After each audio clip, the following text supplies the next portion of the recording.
Esta será una temporada especial, un poco diferente a las que hemos estado escuchando, porque va a ser referente al Mundial. Todos nuestros capítulos tendrán algo que ver con este tema. Esperamos que les guste, igual que a nosotros estamos disfrutando de compartir con todos nuestros invitados, que la compartan y que nos sigan en YouTube y en Spotify para ver esta y todas las demás temporadas. Bienvenidos. Aarón Padilla creció con un hombre que ya tenía historia, pero entendió muy pronto que la verdadera vida no se hereda, sino que se construye. Su camino no ha sido solamente el de un futbolista, sino el de un hombre que aprendió a convivir con la expectativa, a cargar con silencios que pocos ven y a encontrar su lugar entre lo que se espera de él y lo que realmente es. Porque detrás del uniforme, de los títulos y de estadios llenos hay una pregunta mucho más profunda. ¿Quién eres cuando el ruido se apaga? Hoy, más allá del apellido, Aarón Padilla es una historia de identidad, de presión y de lo que significa de verdad construir tu propio nombre. Bienvenido, me emociona mucho tenerte aquí. Siento que le estoy robando el lugar a muchísimos fans y a muchísimos americanistas que a lo mejor yo no entiendo tanto como ellos lo que significa estar enfrente de ti, pero tengo muchísimo público encima como Karen, estamos viéndote y estamos viendo esta entrevista y les hubiera encantado a muchísimas personas estar aquí compartiendo contigo. Gracias por darnos de tu tiempo. No, al contrario, gracias por invitarme y es un placer aclarar, contar cualquier vivencia y anécdotas contigo. Bienvenido y pues nada, como les decía, es la primera de nuestra serie del Mundial y nos emociona empezar contigo, pero na como algo así como para empezar y fluir un poquito más, hay algo que me intriga mucho, ¿qué pasa con un futbolista? Siento que no se habla mucho de esta de la vida de ustedes cuando ya salen de las canchas, cuando se acaba la carrera, si es que se puede decir que se acaba la carrera de un futbolista. Es un duelo, no te miento.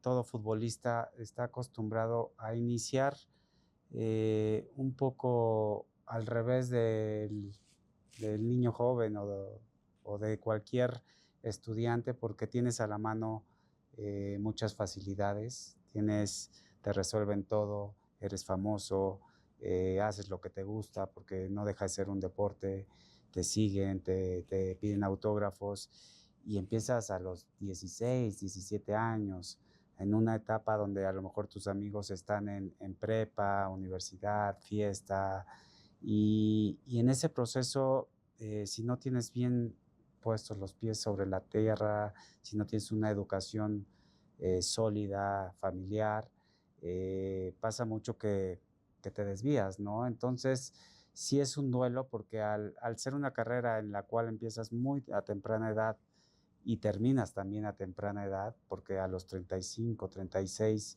ya estás en tu retiro, en tu edad de retiro, y es cuando a lo mejor en una profesión como doctor, como cualquier profesión, tú estás en tu apogeo, ¿no? Exacto. Entonces, yo te puedo hablar por lo que viví yo.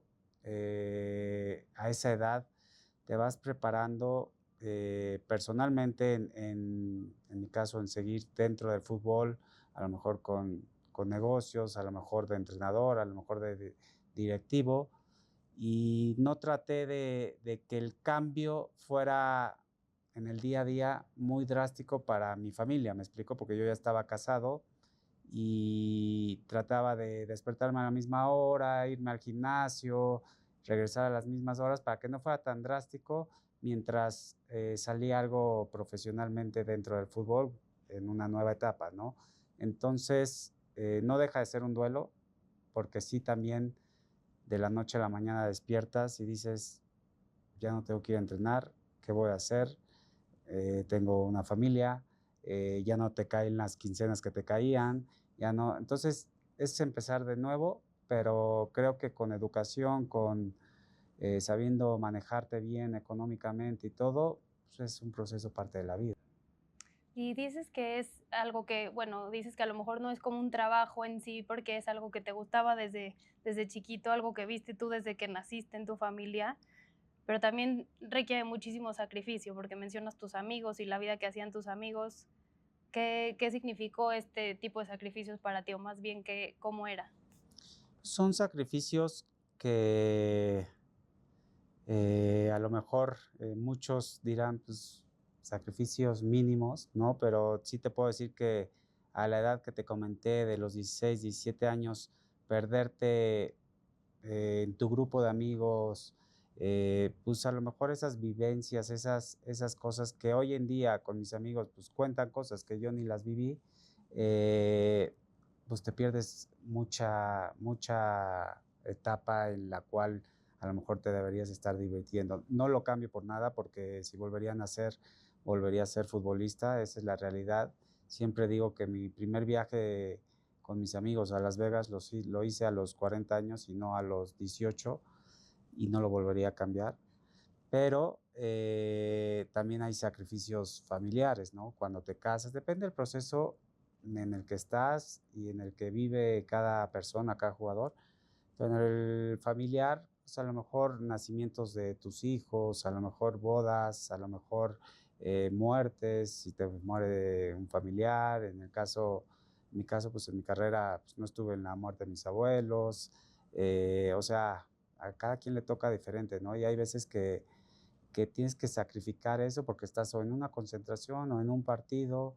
Yo el nacimiento de mis hijas afortunadamente estuve, en el de la primera, que es Aitana, yo jugaba en Chiapas y ahí mi ex esposa pues no lo quería tener en Chiapas, no lo íbamos a tener en Chiapas, lo íbamos a tener aquí.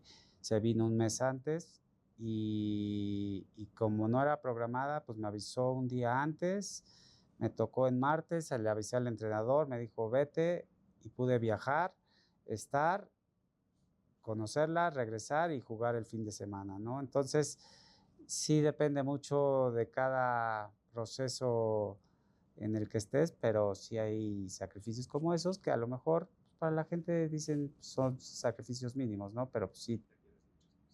¿Qué significa estar en una concentración? ¿Qué requiere? ¿Cuánto tiempo es? ¿Cuánto tiempo tienes que dejar de ver a tu familia?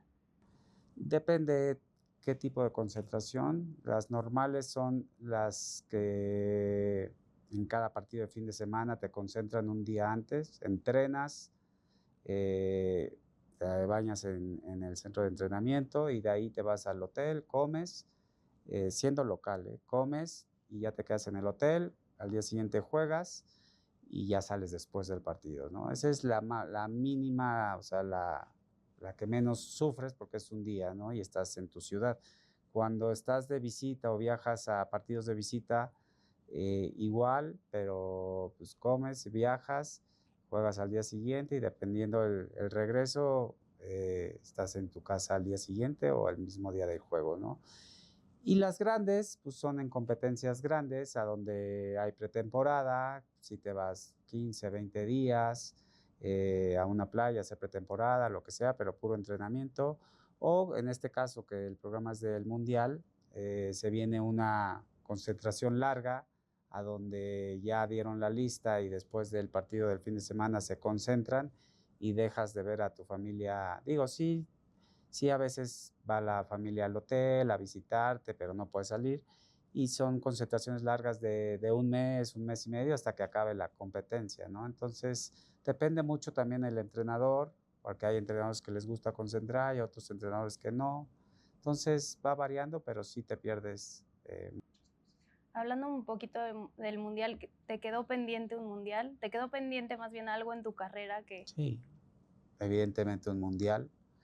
Eh, Como bien dijiste, pues nací y mi padre, que ya murió, fue una persona muy exitosa que jugó y tuvo la fortuna de jugar 2 mundiales.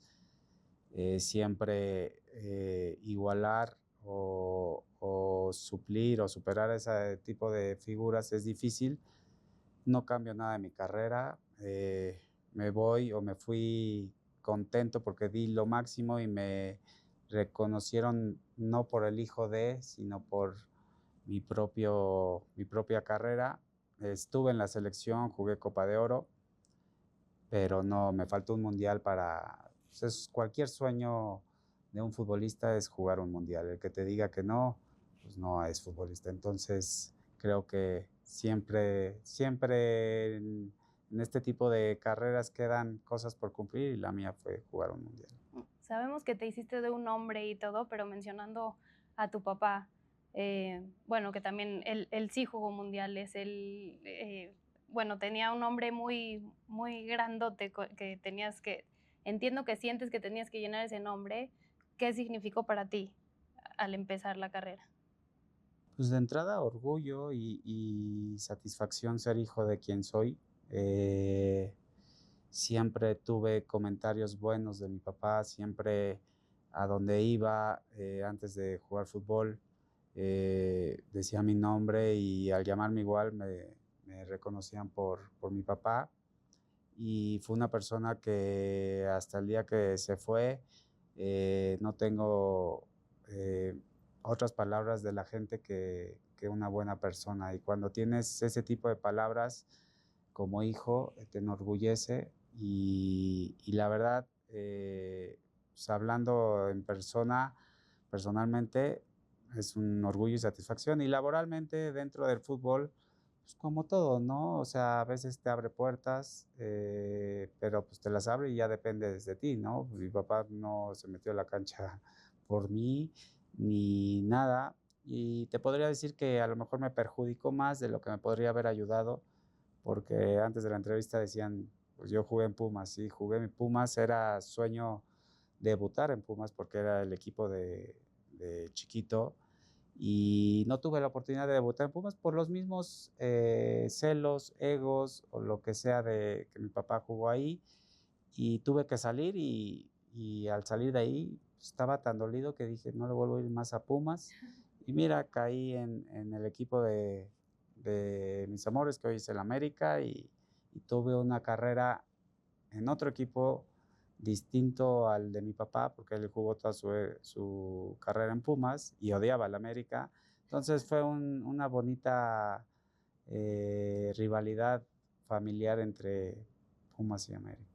Eso como hijo de un futbolista tan enorme como fue tu papá, pero, ¿qué significa ser el papá futbolista? ¿El papá futbolista en qué caso? Para tus hijas, por ejemplo. Bueno, tuve dos hijas, una de 18 y una de 16 que va a cumplir. Y siempre estuvieron rodeadas de fútbol, porque también no nada más mi papá jugó fútbol, sino también mi familia política o exfamilia política estaba ligada al fútbol y siempre crecieron con ese ambiente futbolístico, ¿no? Entonces, siempre dije que si hubiera tenido un niño, todos me dicen, no, es que no tuviste el niño. Dije, y si me hubiera salido niño y no le hubiera gustado el fútbol, hubiera sido Peor. mayor trauma que nada, ¿no? Entonces a mis hijas les gusta que me reconozcan, les gusta que me pidan autógrafos o que me pidan fotos. Son apasionadas del América, del fútbol, pero de verlo, no lo juegan, no, nunca las metí para que fueran futbolistas o que forzarlas a algo que me gustara a mí y viven el fútbol como espectador. O sea, me pregunto por tu mamá, porque a tu mamá le tocó ver al esposo y le tocó ver al hijo. ¿Tu mamá quería que fueras futbolista, que tu familia tuviera la misma vida parecida a lo que ella vivió, a ser la esposa de Aarón Padilla? Mi mamá vivió la etapa de mi papá del Mundial del 70, porque ahí creo que ya se habían conocido. Mi papá ya era famoso y vivió toda esa etapa y en el momento en que yo debuto y tengo la etapa como futbolista, nunca hubo de parte de mi mamá, y tienes que ser futbolista. Mi mamá es una persona muy, muy dócil, o sea, muy consentidora, muy muy presente y no es un capataz como para, "Ay, tienes que ser futbolista", ¿no? Entonces, en el lado de mi mamá sí era un tema, pues lo que tú quieras, si quieres dedicarte al fútbol, pues dedícate al fútbol, ¿no? Y en el caso de mi papá sí era, no como obligación, pero sí quería que fuera futbolista, ¿no? De hecho, siempre me metía a Pumas, a mí no me gustaba ir a entrenar a Pumas porque pues yo ya estaba en un colegio donde tenía mi grupo de amigos, jugábamos torneos y me costaba salirme de ese grupo, ¿me entiendes? Entonces me inscribí a Pumas, mi mamá hacía como que me llevaba, entonces del coche yo no me quería bajar y le dije, no, no me quiero bajar y me llevaba a la casa. Entonces mi papá me llegaba y me preguntaba, ¿cómo te fue? No, bien, papá, que no sé, y así duraban días hasta que le hablaban de Pumas a mi papá, oye, pero tu hijo no ha No ha venido. venido. Y era muy protectora mi mamá, entonces en el lado de mi papá sí era como un tema pues más apasionado, hasta que llegó el momento en que me dijo, ¿sabes qué? No te consigo una prueba más. Si quieres seguir ya estudiando, tienes que dedicarte a escoger una carrera. Y ahí me cayó el 20 y le dije, consígueme una prueba más y ahí ya fue cuando me cayó el 20 en realidad, ¿no? Y el América, porque para mucha gente el América lo es todo. Y, y entiendo que para ti se volvió también como, bueno, una parte esencial en tu vida, pero ¿qué significa el América para ti de verdad? No, mi casa, mi vida, es el equipo de mis amores y es el equipo a donde yo siempre de chiquito acabo de mencionar que mi sueño era jugar en Pumas. Yo viví una etapa de niño a donde hubo muchas finales Pumas América. Ujú. Entonces yo iba al Estadio Azteca a ver esas finales, obviamente como aficionado de Pumas, pero reconocía la grandeza de la América. Y mi sueño era debutar en Pumas y que me comprara el América. Entonces, siempre en esos sueños de niño que tienes de debutar, de hacer una carrera, siempre estaba, pues, quiero jugar en Pumas 1 o 2 años y que me compre el América, llegar al América, porque veía la grandeza, ¿no? Entonces, me tocó un poco después, debuté en Atlante y después me compró el América y fue un sueño hecho realidad a donde llego a un equipo el más grande de México, imagínate a donde están los mejores jugadores, a donde tienes que, en mi caso, pues, tenía a Cuauhtémoc Blanco al lado cambiándose, a Duilio, a Pavel, a Villa, a todos seleccionados, y fue, en mi parecer, como redoblar esfuerzos como para quedarme ahí mucho tiempo y lograr cosas importantes, porque en América o te va bien y te llevan al máximo, o si te llega a ir mal, acabas con tu carrera, ¿no? Esa es la realidad. Entonces me preparé y estuve enfocado a poderme consolidar y lograr cosas importantes con América.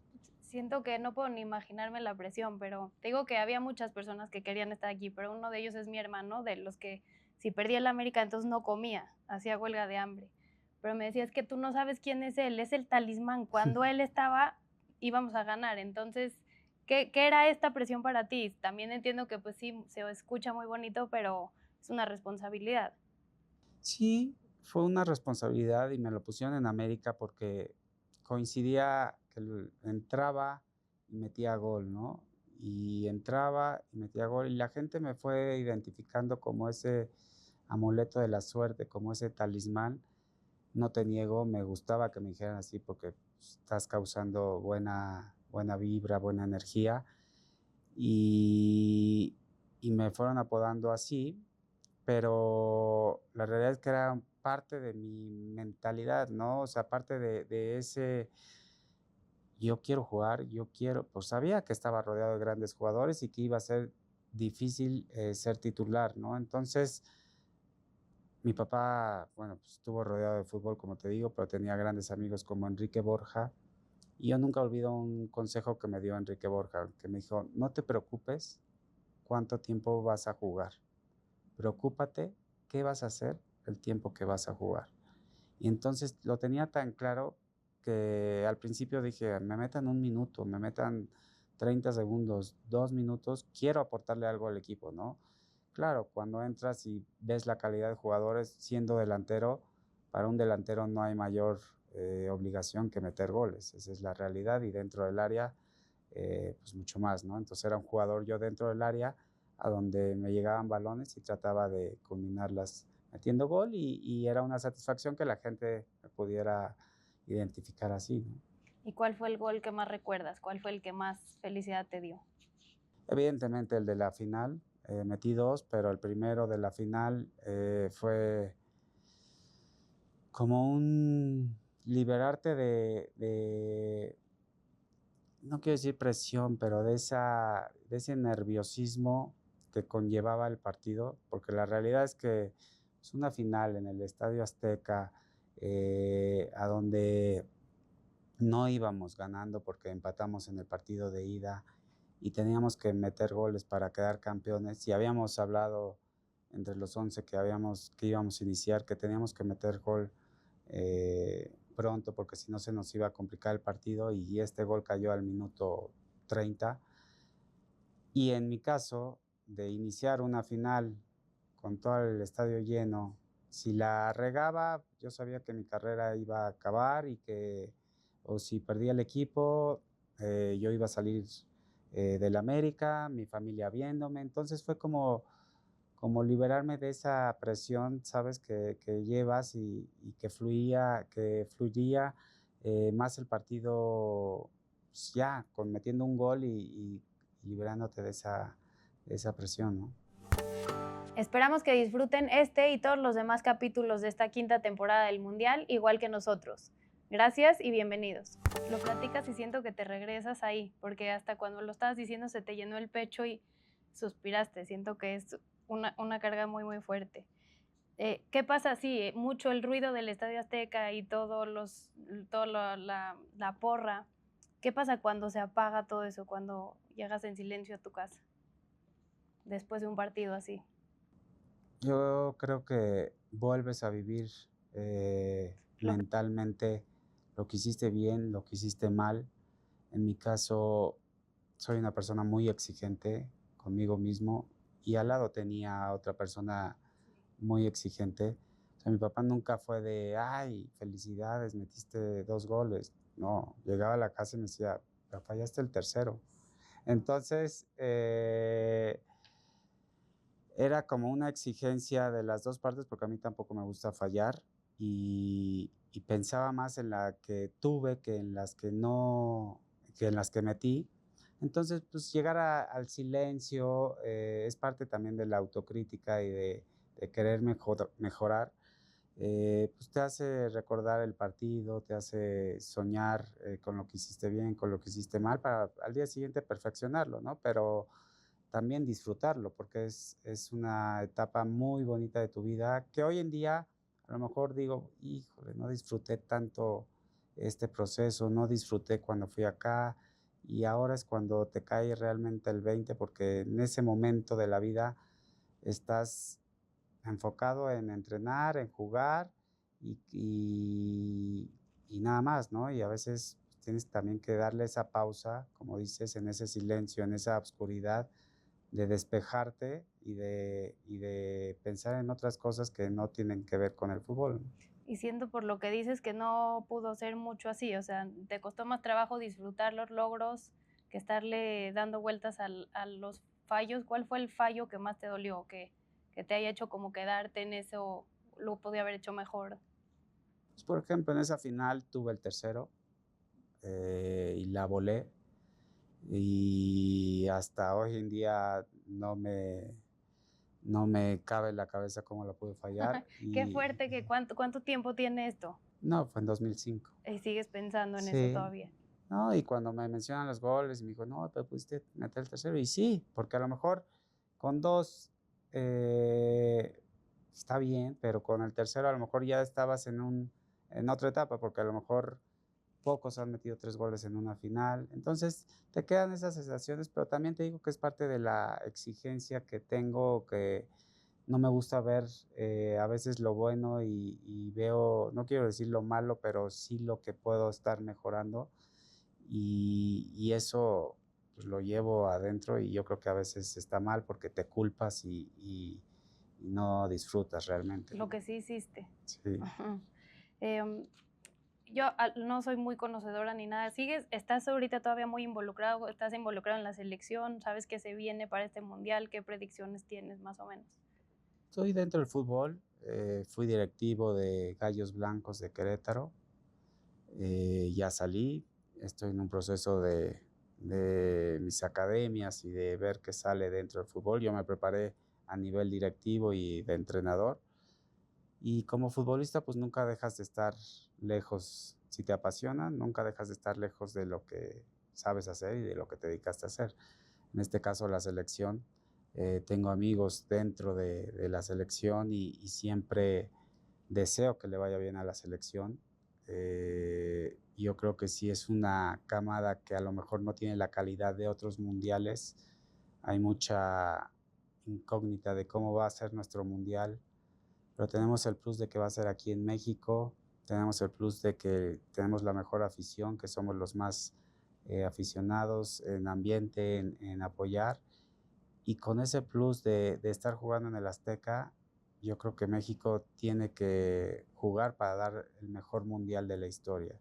A mí me tocó vivir el mundial del 86, tenía 6, 7, 8 años creo, y, y fue una experiencia inolvidable, ¿no? Entonces, creo que con todo el apoyo y jugando en el Azteca, como te digo, México puede hacer el mejor mundial de la historia de México.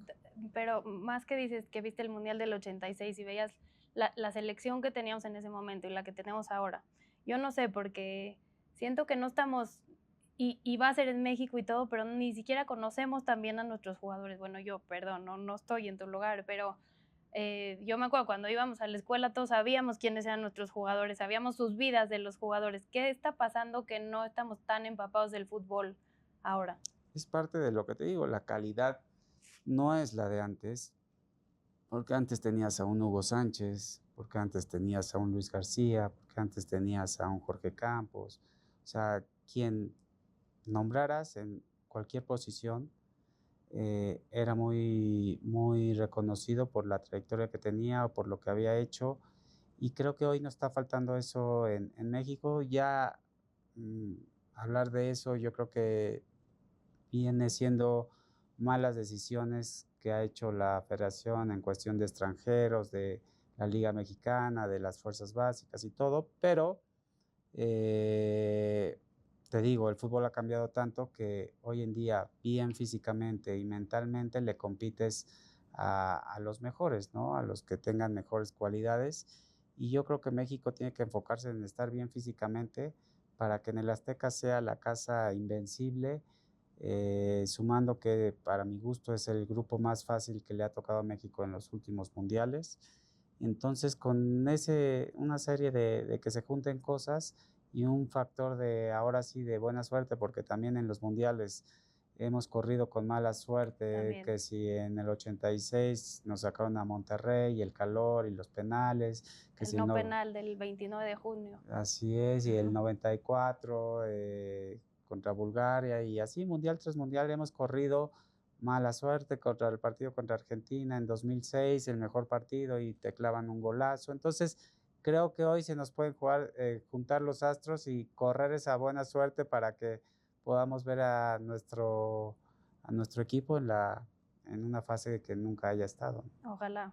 Mencionas que teníamos a un Rafa Márquez, un Hugo Sánchez. ¿Qué tenemos hoy?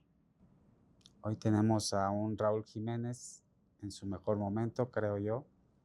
Hoy tenemos a jugadores en conjunto, no individuales, eh, y ese conjunto va a ser la fuerza de nuestro equipo. O sea, no te puedo decir hoy jugadores individuales como los de antes porque no los hay. Te puedo mencionar a Raúl Jiménez que está jugando en Europa y que está en muy buen nivel y está metiendo goles, pero hay muchos lesionados como Jiménez, como digo que ya regresó, pero estaba lastimado, como jugadores que están lastimados y que vienen regresando. Pero lo que te digo, va a ser ahora sí que el tema equipo, conjuntar el equipo para ser fuerte colectivamente y no individualmente como lo hacíamos antes, ¿no? Antes, pues sí, mencionabas la calidad de Cuauhtémoc y dependías de un gol de Cuauhtémoc, o un gol de Borghetti o quien me digas, o Rafa Márquez que estaba en el Barcelona. Hoy tenemos que basarnos en colectivamente. ¿Y cómo lo podemos hacer? Pues todos desde afuera de la cancha, estar grupalmente, colectivamente apoyando, y ya después del partido, si no fue el resultado, pues podrás criticar y podrás decir, yo sí invito a la gente a apoyar los 90 minutos o lo que lleve el partido, y ya después del partido, si no logramos el resultado, podrán decir lo que quieran y mentar la madre si quieren, pero dentro del estadio sí hagamos un equipo, un conjunto todos para salir ganadores, ¿no? ¿Qué tan importante es la afición para un futbolista? Importantísimo, importantísimo, porque aunque no juega la afición, aunque no juega el público, tú estás dentro de la cancha, pues imagínate, estás en tu casa, estás en tu mundial con tu gente, y como en todo, si te abuchean, pues mentalmente sientes un bajón o un desánimo que ya no te lleva a tu máximo nivel, ¿no? Entonces, siempre el plus de la afición y siempre el sentirte apoyado y arropado te va a llevar a tu máximo nivel. No quiero decir que la afición juegue y que sea factor, porque tampoco, porque también nosotros tenemos que ser profesionales y entrenar para ser los mejores, pase lo que pase. Si juegas en la peor cancha, si juegas en el peor estadio, si juegas contra la peor afición. Y también viene el orgullo, ¿no? Porque hay muchos jugadores que cuando les gritan y cuando son insultados sacan el orgullo y el carácter. Hay de todo, pero yo creo que la energía que se tiene que vivir en el estadio tiene que ser positiva para que el resultado sea positivo. Bueno, yo para acabar con esto del mundial, ¿qué le dirías a la selección? ¿Qué le dirías a los que van a jugar? ¿Qué harías tú diferente que sientes que no se está haciendo?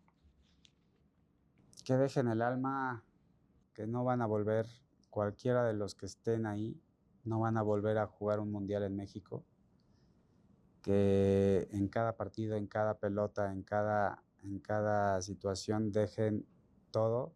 Y eso se ve como aficionado, se ve como espectador cuando un jugador deja todo y no tiene que ser con patadas, no tiene que ser peleándose, sino todos unidos y todos cuando pierdan la pelota recuperarla y cuando no la tienen tratar de atacar de la mejor forma. Y yo creo que también tienen al mejor técnico atrás, el mejor que nos pudo tocar hoy en día, con ya 2 mundiales jugados, dirigidos y uno jugado, y que es una persona que te motiva y que te lleva a ese plus, ¿no? Hoy necesitamos ese plus desde afuera y dentro de la cancha. Entonces, a los jugadores, pues que dejen el alma y que den su mejor versión para sentir bien representados a México, ¿no? Buenísimo. ¿Y qué le dirías a un joven que se quiere dedicar a una carrera como la tuya? A un joven que sean profesionales, que hoy estamos en una etapa en la cual eh, si no te cuidas, si no comes bien, si no trabajas bien físicamente, das muchas desventajas. Entonces, que si tienen el sueño de ser futbolistas, que los sueños se cumplan, pero que sean profesionales a la hora de entrenar. El entrenamiento no dura 2 horas, no dura el tiempo que estás en la cancha. El entrenamiento dura 24 horas hoy en día. El descansar, el estudiar, nunca dejen los estudios, porque también es parte de la educación fuera de la cancha para poder llevar una buena carrera. Entonces, va a haber muchos momentos de altibajos, muchos momentos que no te quieran en un equipo, pero si no te quieren en un equipo, no quiere decir que seas malo, quiere decir que a lo mejor viene otro equipo a donde sí te valoren, a donde sí te arropen y te lleven a donde tú quieres. Entonces, en esta carrera hay muchos altibajos, tanto emocionalmente como físicamente, ¿no? De lesiones, que nunca claudiquen, que nunca dejen de luchar por ese sueño y que siempre sean honestos a la hora del entrenamiento, que sepan que están dando el máximo, porque todo lo que se entrena se lleva a cabo en los partidos y lo que no sabes se mejora entrenando. Entonces la práctica es muy importante y que nada, ningún ejercicio, ninguna jugada en un entrenamiento eh, lo hagan menos porque a lo mejor esa jugada o ese ejercicio se te va a presentar en el partido para que sea una decisión importante en tu vida, ¿no? Entonces, nada más. Y que estudien, porque eso sí es, mucha gente piensa que el fútbol es patear una pelota, es que te vea la gente y no, es un estilo de vida, es una educación, es una forma de vivir y para eso también tienes que tener los valores, la educación y poderla llevar como se merece la profesión, ¿no? ¿Y cómo es eso? ¿Cómo es un chavito de 16, 17 años que tiene que darle todo su día al fútbol y además estudiar? ¿Cómo era Digo, no te tu día voy a día? a negar, llega un momento en el que se te van a compaginar horarios. En mi caso, mi papá me dijo, mira, si quieres ser futbolista, primero acábame la prepa y después sigues de futbolista. A lo mejor ya en sexto de prepa a mí ya se me juntaban los horarios. O sea, ya en la mañana yo ya entrenaba y yo iba en el colegio Seika y ahí a lo mejor pues ya sexto de prepa lo hice abierto, ¿no? acabé prepa y después ya en la universidad pues intenté llevar una carrera, pero sí se te complica por las concentraciones, por los viajes, por lo que sea, pero siempre hay tiempo. Hoy hay más facilidades que antes, hoy hay más clases en línea, hoy te puedes preparar en muchas cosas, en maestrías que antes no había y siempre en concentraciones pues puedes estudiar, ¿no? Entonces, el que quiere puede y sobre todo, a ver, te voy a decir, el fútbol, como te dije, es un estilo de vida, te educa porque viajas, porque comes, concentras, tienes que saber comportarte y eso es un conjunto de cosas que lo tienes que trasladar dentro de la cancha, porque si no eres una persona educada y profesional, pues dentro de la cancha ha habido muchos casos que te haces expulsar por falta de control de temperamento o de lo que tú quieras. Entonces yo creo que también va una con la otra, ¿no? Entonces, entre más preparado estés en todos los ámbitos, mejor profesional vas a ser.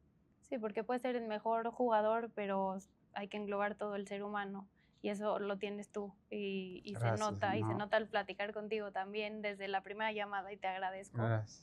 Bueno, solo para terminar en la parte personal te quería preguntar, ¿qué le dirías tú al Aarón Padilla, el que metió esos 2 goles de los que estás tan orgullosos y ese tercero tampoco no lo metió? ¿Qué le dirías hoy que lo ves desde un poquito más lejos? Hoy le diría que no disfrutó como él tenía que disfrutar cada etapa de lo vivido del fútbol, que a lo mejor nunca se la creyó realmente lo que era, porque siempre fue una persona en la cual, no pena, pero nunca cayó en temas de importancia o de ser un jugador de fútbol. Y hoy fuera de la cancha a lo mejor veo ese impacto que tenía o que tuve y que a lo mejor no le di su valor para disfrutarlo en su momento. No sé si a lo mejor pudo haber sido bueno o pudo haber sido malo, pero me faltó disfrutar muchas etapas como el campeonato, como cosas de mi vida por estar pensando en dar más o en la exigencia o en lo que sea. Y a lo mejor eso me llevó a dejarme fuera de un mundial o a lo mejor eso me llevó a ser mejor jugador, no lo sé, pero sí le digo que hubiera disfrutado más esa etapa de futbolista. ¿Hoy sabes quién eres, Aarón?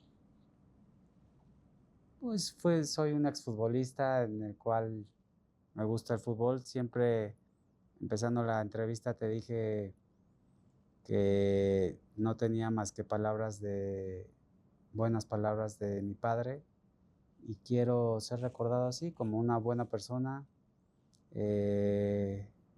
También hubo una frase que dijo Nadal. Dijo, lo importante no es ser buen futbolista, digo, buen tenista. Lo importante es que te recuerden siendo buena persona. Y recordándote siendo buena persona te va a llevar a lo que haces, ¿no? Dentro de la cancha, ¿no? Que ahí pues ya sabemos, pues, la gente juzga y la gente ve si das tu máximo, pero si puedes ser el mejor futbolista del mundo, puedes ser el mejor, cualquier deporte que me digas.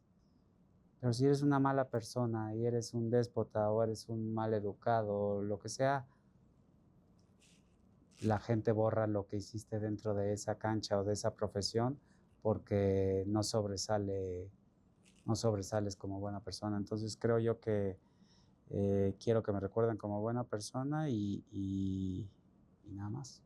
Bueno, estoy segura que eres reconocido como buena persona en todos los lugares donde hemos tenido el privilegio de conocerte. Como sociedad, ¿qué deberíamos aprender después de recibir este tercer mundial en casa? Pues yo creo que tenemos la fortuna de vivir nuestro tercer mundial que nunca se ha vivido en otro país. Eh, Hoy en día hay mucha guerra, hay mucha delincuencia, hay mucho tema fuera de nuestras manos y creo que como afición tenemos que mostrarnos pues como la mejor afición porque sé que lo somos hay un tema a lo cual yo sí quiero invitar a la afición, el grito homofóbico que ese es muy castigado hoy, o el racismo que hoy está muy, muy fuerte, pues que evitemos ser esa afición mala haciéndolo y que seamos esa afición buena con el ejemplo, lo que te decía, apoyando, llevando a nuestra selección al máximo y saber que ese tipo de gritos no llevan a nada, ¿no? Porque por más que le grites al portero, por más que le digas, lo único que estamos haciendo como sociedad, como personas, como afición, hablando por México y hablar mal de México es como que nos abarca a todos, ¿no? Entonces, no por uno, por dos que lo hagan, somos todos los mexicanos, pero sí queda muy marcado el tema negativo y que le va a afectar a la selección, porque cualquier grito que hagan, pues el partido se para, el partido se puede suspender y no queremos que nuestra selección sufra por unos inadaptados, entonces que como sociedad pongamos el ejemplo, si pedimos el mayor esfuerzo de nuestra selección, si pedimos que nuestra selección sea un ejemplo de dejar todo en la cancha, de llevar a la selección a nuestro mejor mundial, porque eso es lo que estamos exigiendo al pagar un boleto, no exijamos si nosotros de afuera nos comportamos de diferente forma, ¿no? Entonces creo yo que sí es muy importante mencionarlo y que ojalá la gente, pues saliendo del estadio, se comporte como quiera comportarse, pero dentro del estadio estemos a la altura para que de dentro hacia afuera nos den lo mejor y nosotros de afuera hacia adentro también trasladarlo, ¿no? Qué importante lo que dices, porque no estamos todos adentro de la cancha, pero sí es la imagen que se le da. Es increíble que un mundial hace que todo el mundo hable de lo que está pasando en nuestro país por cómo se comporta la afición y por lo que se ve a la hora del partido en la tele en todo el mundo. Y pues bueno, un muy, muy buen mensaje. Muchas gracias. Aprovechando este mundial como vitrina para el mundo, ¿cuál sería el mensaje que deberíamos de dar nosotros los mexicanos al mundo? Pues el mensaje invitándolos a que vengan, a que se sientan arropados de otros países, a que México es un país seguro, que demos esa imagen de seguridad, de que a lo mejor a veces tienen otra imagen desde afuera por lo vivido, con el temas de delincuencia y cosas que se ven en la tele, pues que ahora cambiemos ese chip a que es un país muy seguro, con gente muy cálida, que te hace sentir en casa. Va a haber partidos en el Azteca como el de Colombia, que vengan los colombianos y que se sientan en su país y arroparlos. Entonces yo creo que el tema de seguridad también es importante porque cualquier turista que vaya a cualquier país, ya sea de viaje, de turismo o vayas a disfrutar un mundial, pues lo único que quieres primero es la seguridad, ¿no? Y pasártela bien. Entonces, que podamos ofrecer ese tipo de seguridad y que en el tema de gobierno, pues brinden todas las facilidades para que todos esos extranjeros se sientan en casa y podamos disfrutar de esto que es una fiesta. No deja de ser una fiesta, un mundial, no deja de ser un evento deportivo a donde vamos a olvidarnos del trabajo, a donde vamos a olvidarnos de nuestro estrés, a donde vamos a olvidarnos de muchas cosas y vamos a disfrutar. Entonces hagamos de ese sentimiento de disfrutar que se haga contagioso y que la gente venga a apoyar a México o a su selección. Gracias, gracias. Y démosle la bienvenida al mundo, así como México nos abre las puertas siempre y México es nuestra casa, tanto que agradecer a este hermoso país que nos da todo, correspondamos igual y demos esa misma imagen. De gente buena como tú, de una Gracias. selección buena que nos das un poquito más de ánimos, saber que tenemos un buen entrenador, una buena selección y pues a darlo todo en la cancha, los que les toca y a darlo nosotros como afición afuera. Muchas gracias por habernos dado tu tiempo. No, al contrario. Por estas palabras y por presentarte ante nosotros como la buena persona que eres. No, al contrario, gracias por tu invitación, te felicito por tu programa, muy a gusto, muy práctico estar hablando contigo y cuando quieran estoy a sus órdenes. Gracias, gracias Aarón, gracias. Gracias a todos, gracias por haberse quedado hasta el final y no se olviden de compartir esta y todas las que les gusten con sus amigos y seguirnos en YouTube y en Spotify y sigan toda esta serie del Mundial que estará muy interesante.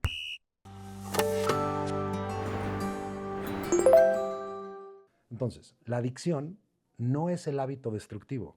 La adicción es la fuga emocional. Entonces, no sé qué hacer con mi frustración. Entonces, ¿qué hago? Me fugo.